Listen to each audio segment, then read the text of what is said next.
6 p.m. Assalamu alaikum. This is Radio Pakistan. The news read by Kanuz Ashraf. First, the headlines.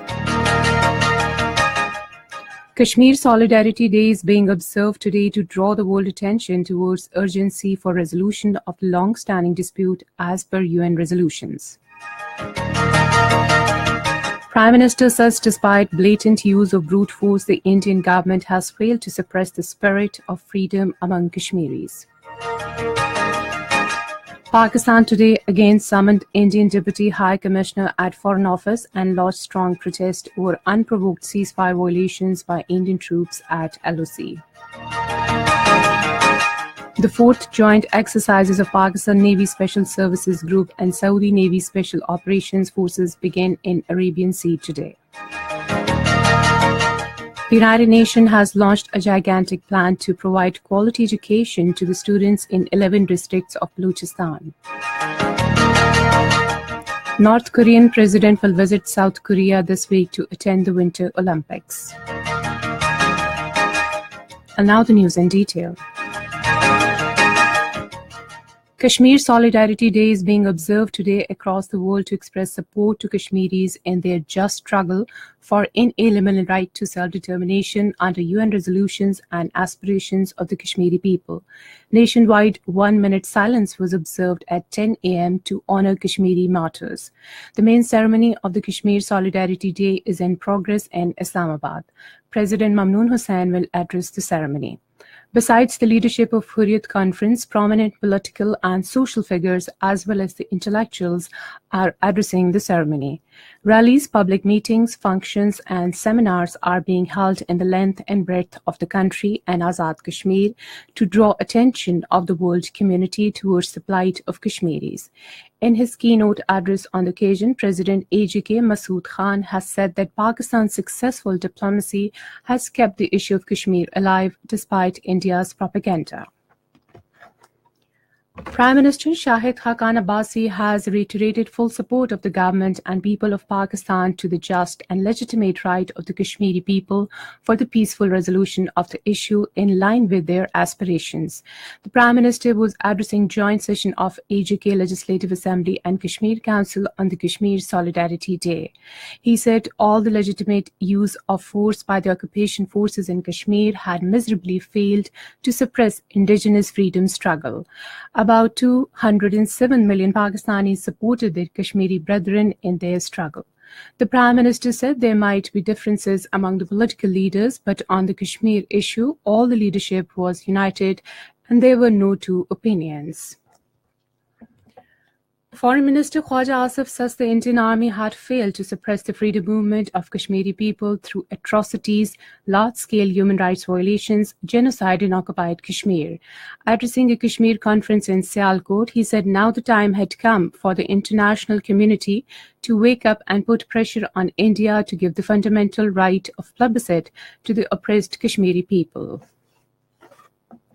Railways Minister Khwaja Saad Rafiq says peace in the region will remain elusive until the resolution of the Kashmir dispute. He was addressing a rally to mark the Kashmir Solidarity Day at the Charing Cross on Mall Road in Lahore today. He said that today we demand that India must act wisely and vacate the Kashmir Valley, which is under its illegal occupation. Saad Rafiq said we all have to set aside our political differences and give India a strong message that it cannot keep people of Kashmir deprived of their fundamental right of freedom for a long time. Chief of Army Staff General Qamar Javed Bajwa has said the struggle of Kashmiris is destined to success. In his message on the occasion of Kashmir Solidarity Day, he said repression of Indian occupying forces can never suppress valiant spirit of Kashmiris who rightfully await awakening of international community for plebiscite under UN resolutions. On the occasion of Kashmir Solidarity Day, the chairman of Hurriyat Forum, Mirwais Umar Farooq, has expressed his gratitude to the people, government and leadership of Pakistan for their unconditional and unflinching support to the political movement of the people of Jammu and Kashmir for the right to self-determination.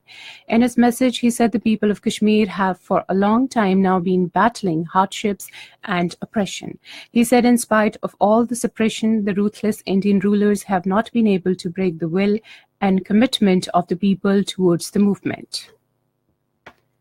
Pakistan today again summoned Indian Deputy High Commissioner J.P. Singh at Foreign Office and lodged strong protest over the recent unprovoked ceasefire violations by Indian troops at the line of control in Nezapir, Nikyal and Karela sectors. 2 innocent civilians were martyred and 7 injured in the incident. The Foreign Office spokesperson urged the Indian side to respect the 2003 ceasefire arrangement for maintenance of peace and tranquility on the line of control and the working boundary. The spokesperson said the Indian forces are continuously targeting the civilian-populated areas with heavy mortars and automatic weapons along the line of control and the working boundary. This is Radio Pakistan. The Election Commission has issued public notice for Senate elections on Islamabad's general and technocrat seats. According to the notice, the Election Commission will receive nomination papers from tomorrow till Saturday. Scrutiny of nomination papers will be completed by 13th of this month. List of candidates will be issued on 20th February. The candidates can withdraw their papers by 21st February. Polling for the elections to be held on 3rd March at the Parliament House in Islamabad.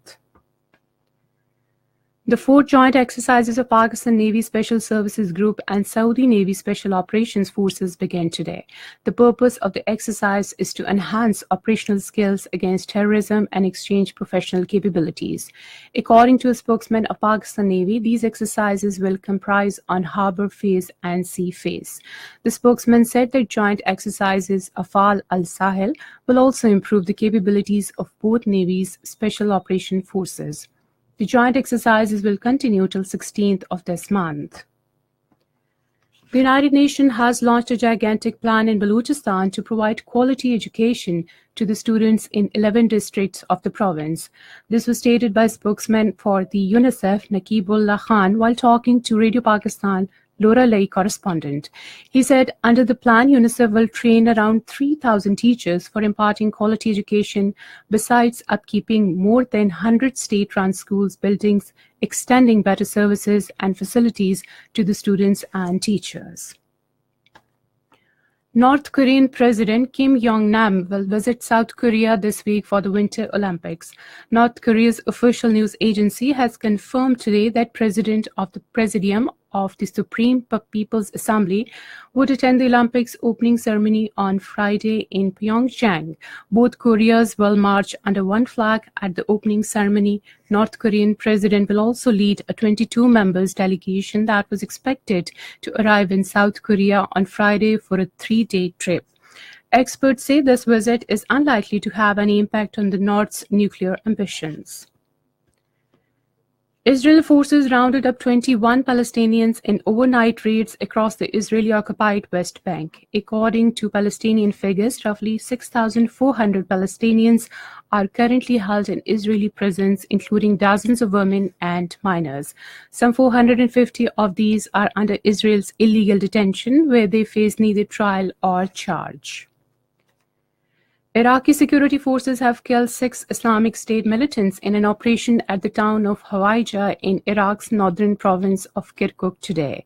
According to police sources, the incident took place in the morning when federal police force carried out a search operation to clear the central part of Hawaija near Baghdad.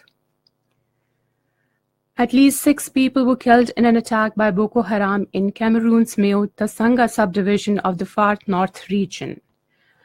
And finally, the weather report. Mainly cold and dry weather is expected in most parts of the country during the next 24 hours. To end the news, headlines once again. Kashmir Solidarity Day is being observed today to draw the world attention towards urgency for resolution of the long-standing dispute as per UN resolutions. Prime Minister says despite blatant use of brute force, the Indian government has failed to suppress the spirit of freedom among Kashmiris. Pakistan today again summoned Indian Deputy High Commissioner at Foreign Office and lost strong protest over unprovoked ceasefire violations by Indian troops at LOC. And that is the end of this news bulletin. For more news and analyses, log on to our website radio.gov.pk and also watch live video streaming of our bulletins on the link facebook.com Radio Pakistan News Official.